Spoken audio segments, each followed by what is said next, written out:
Block secretary സഖാവ് സുഹൃത്ത്, ഡിവൈഎഫ്ഐയുടെ ജില്ലാ കമ്മിറ്റി അംഗങ്ങൾ, പ്രിയപ്പെട്ട സമര സഖാക്കൾ, ഡിവൈഎഫ്ഐയുടെ നേതൃത്വത്തിൽ നമ്മുടെ സംസ്ഥാനത്തെമ്പാടും ജില്ലാ കേന്ദ്രങ്ങളിൽ ഇത്തരം പ്രതിഷേധത്തിന് നാം നേതൃത്വം കൊടുക്കുകയാണ്. ഇവിടെ സ്വാഗതം പറഞ്ഞുകൊണ്ട് സൂചിപ്പിച്ചതുപോലെ നമ്മുടെ രാജ്യം ഏറ്റവും കടുത്ത ഇന്ധന ക്ഷാമത്തിലേക്കും വിലക്കയറ്റത്തിലേക്കും കടന്നു പോകുന്ന സാഹചര്യമാണ് കഴിഞ്ഞ 2 ദിവസമായി നമുക്ക് രാജ്യത്ത് കാണാൻ വേണ്ടി കഴിയുന്നത്.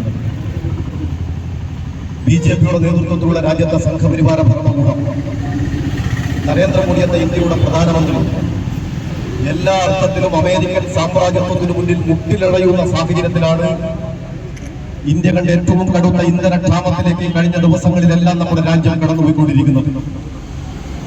ഇന്ത്യയിലെ മെട്രോ നഗരങ്ങളിലെ ഹോട്ടലുകൾ ഇതിനകം തന്നെ അടച്ചുപൂട്ടി, റെസ്റ്റോറന്റുകൾ അടച്ചുപൂട്ടി.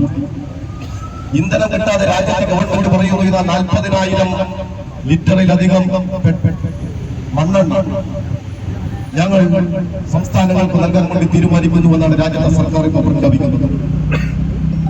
പാചകവാതകം ലഭ്യമാകില്ല എന്ന് രാജ്യത്തെ ഗവൺമെന്റ് തന്നെ പ്രഖ്യാപിക്കുന്ന ഒരു സാഹചര്യം ഇന്ത്യയിൽ ഉണ്ടാവുകയാണ്.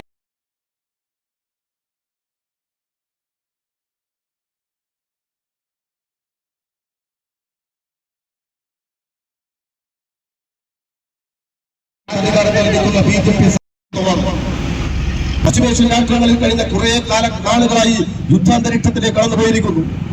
ഇറാന് മേലെ ഏറ്റവും കടുത്ത അക്രമത്തിന് പശ്ചിമേഷ്യൻ രാഷ്ട്രങ്ങളിൽ അമേരിക്ക ഇപ്പോൾ നേതൃത്വം കൊടുത്തുകൊണ്ടിരിക്കുന്നു. നിരവധിയായ മനുഷ്യർ അവിടെ കൊല്ലപ്പെടുന്ന സാഹചര്യം ഉണ്ടാകുന്നു.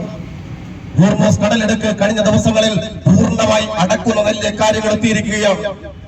ഇന്ത്യയിലേക്ക് ഉൾപ്പെടെ ഇന്ധനം ലഭ്യമാകുന്നതിനെ ക്രൂഡ് ഓയിൽ കൊണ്ടുവരുന്നതിന്റെ ഏറ്റവും പ്രധാനപ്പെട്ട കേന്ദ്രമായ ഹോർമൂസ് കടലിടുക്ക് അടച്ചതോടുകൂടി നമ്മുടെ രാജ്യത്തേക്കുള്ള ഇന്ധനം പൂർണ്ണമായി നിലക്കുന്ന സാഹചര്യം ഉണ്ടായിരിക്കുകയാണ്. ഈ കഴിഞ്ഞ ദിവസമാണ് ഗുജറാത്തിന്റെ തീരത്തേക്ക് കൊണ്ടുവരുന്ന കപ്പലിന് നേരെ ഹോർമൂസ് കടലിടുക്കിൽ നിന്നും അക്രമമുണ്ടാകുന്ന, സ്ഫോടനമുണ്ടാകുന്ന, ഇന്ത്യക്കാരായ ആളുകൾ കൊല്ലപ്പെടുന്ന സാഹചര്യം അവിടെ ഉണ്ടായിട്ടുള്ളത്.